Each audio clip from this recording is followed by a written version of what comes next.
자, 안녕하세요. 안녕하세요. 네, 공중보건 담당하고 있는 김희영입니다. 제가 학교에서 강의하고 있는 것도 아시는 분은 아실 거예요. 제가 이제 보건소 실습 지도를 좀 나가요. 그래서 이제 엊그저께 보건소 실습을 갔는데, 이제 요번에 의료법이 바뀌면서 이제 학생이든 실습하시는 분들 모두 명찰을 달아야 되는 것도 아셔야 돼. 그래서 이제 명찰을 달고 갔어요. 근데 이제 복도에서 어떤 할머니가 저 팔을 딱 잡는 거예요. 그래서 선생님 이러는 거예요. 그러니까 이 할머니는 저를 보건소 식구라고 생각을 한 것 같아요.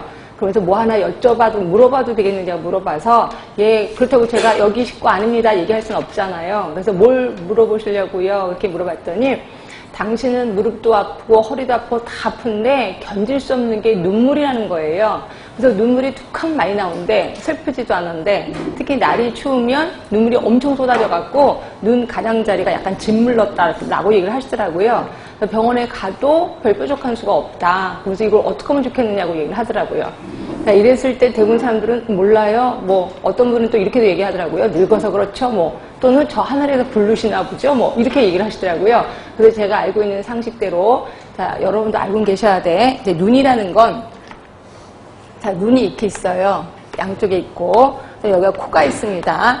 자, 그 다음에 우리 눈물샘은 어디 있냐면 대부분 안쪽에 있다고 생각하는데, 그게 아니라 눈물샘은 이쪽에 있어요. 이쪽에. 그러니까 여기 뼈 안에 숨어져 있단 말이에요. 그래서 눈물은 항상 만들어지는 건 아실 거예요. 그래서 우리가 울고 싶든 안 울고 싶든 눈물은 항상 만들어져서 여기서 스탠바이하고 기다리고 있어요. 그리고 우리가 눈을 깜빡이면 눈물이 쫙 퍼져서 여기에 있는 구멍, 여기 하수도예요. 하수도로 빠져 들어가서 코로 들어가거나 입으로 들어가는 거예요. 그래서 가끔 가다가 여러분 안약을 집어넣으면 좀 이따 입이 써지는 게 이런 거다라고 보시면 돼요. 근데 이제 나이가 들면 요게 살이 늘어지잖아요. 그래서 어떤 경우에 요게 이제 딱 거기 그 눈 안에 딱 접촉을 해서 눈물을 쭉 빨아들여야 되는데 이게 늘어져서 바깥으로 틱 나와. 그러면 이게 빨아들이지 못해서 눈물이 바깥으로 나오기도 하고요. 그 다음에 어떤 경우가 요게 이제 눈물 그 하수도가 이게 우리가 막 더러운 손으로 비비거나 이러면 먼지가 쌓인단 말이에요. 그럼 평상시 좁아졌다가 바깥에 나가면 추워지면 이게 쫙 오그라들면서 눈물이 바깥으로 흐르는 거죠. 그래서 할머니한테 딱 보니까 눈이 이렇게 축 늘어지진 않았어요. 그러니까 그렇게 늙으신 건 아니야. 그러니까 보면 여기가 좁아진 거죠. 그래서 제가 혹시 눈을 자주 비비시나요? 그때 자주 비빈다는 거예요. 그래서 제가 여기를 그러니까 요쪽을 자꾸 비벼주세요. 비비면은 거기 통로가 좀 넓어져서 괜찮을 겁니다. 라고 얘기를 했어요. 이제 아는 짧은 지식으로 얘기를 했죠. 할머니가 너무 좋아하시는 거예요. 그래서 진짜 그렇게 하면 되는 거냐니까, 그렇게 해서 효과가 있으면 병원에 굳이 가실 필요는 없습니다. 라고 얘기를 했어요. 그러니까 할머니가 너무 좋아하시는 거예요. 제가 이 얘기를 드리는 이유는 제가 지식이 많다고 자랑하는 게 결코 아니고, 자, 여러분들이 나중에 보건소에 가서 근무를 하시다 보면 많은 할머니, 할아버지들이 보건소에 계시는 분들은 모든 거를 다 알고 있다라고 생각을 하세요. 그래서 별것도 아닌데 별희한한 걸 다 물어봅니다. 그럴 때마다 몰라요 라고 하면 뭐라고 생각하시냐면 보건소 식구가 왜 이렇게 불친절해? 라고 얘기를 하는 거죠. 결국 여러분들의 민원을 초래할 수도 있다는 거죠. 그러다 보니까 공중보건의 범위가 엄청 넓어지고 엄청 깊어지고, 그렇죠? 거의 의사 뺨치는 실력을 갖게 해야 된다라고 생각해서 문제가 엄청 넓어진다라고 보시면 돼. 그럼 이런 많은 것들을 외워야 되겠죠.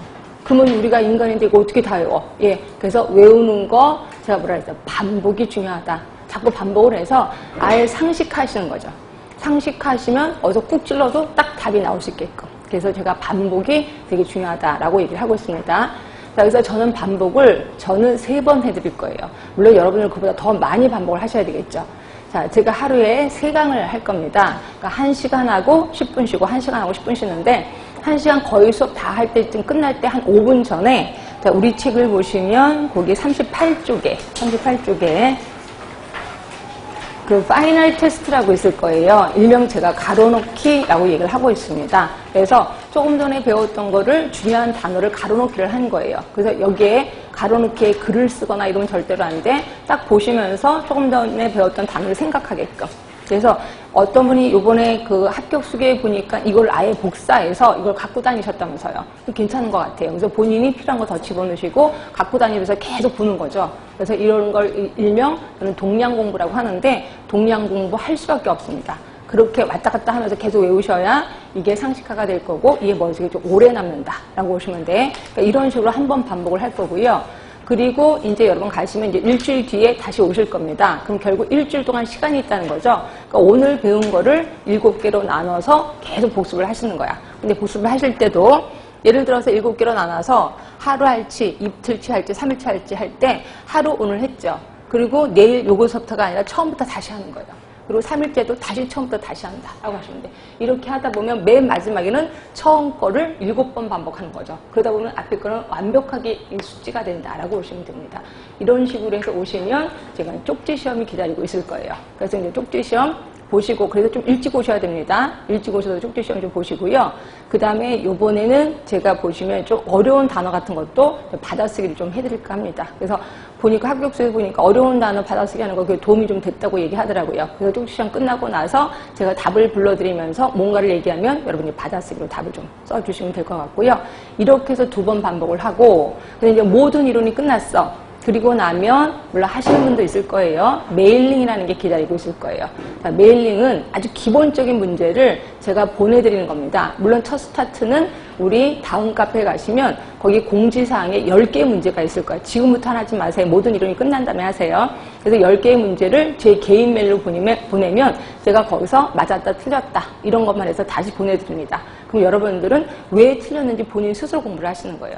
이거는 제가 뭐라고 뭐 해설해 드리지도 않는데 본인 스스로 공부하는데 이게 좀 깊은가 봐요. 그래서 몰랐던 걸 새롭게 알게 됐다 이렇게 얘기를 하는데 그거를 일주일 간격으로 30번을 보내드릴 겁니다. 예, 그래서 굉장한 양이 많을 거예요. 굉장한 양이 될 거예요. 이렇게 해서 3번 반복해 드리고 여러분들은 이거보다 더 많이 한 9번은 반복하셔야 된다. 그래야 모든 것들이 다 상식화되고 그 다음에 좀 당당해진다라고 보시면 될 것 같아요. 자, 그러면 우리 수업은 어떤 식으로 할 거냐면요. 보통 이제 여기 제가 이렇게 써놨습니다. 칠판에다가. 자, 여기 옆에 가로는 보통 이렇게 문제가 나온다는 거예요. 자, 우리 이제 오늘 들어갈 개념 문제가 한 문제 또는 2문제. 근데 여기에 건강증진까지 들어가면 헬스플랜 2020 되게 유명한 거 있거든요. 이것까지 들어가면 문제가 좀 더 많아진다. 그래서 한두 문제 또는 3문제까지도 볼 수 있는 거고요. 역학은 무궁무진하게 시험 문제 나옵니다. 제가 5개라고는 썼지만 요번에는 8문제가 나왔습니다. 역학에서. 그래서 역학은 처음부터 끝까지 모르는 게 없어야 된다라고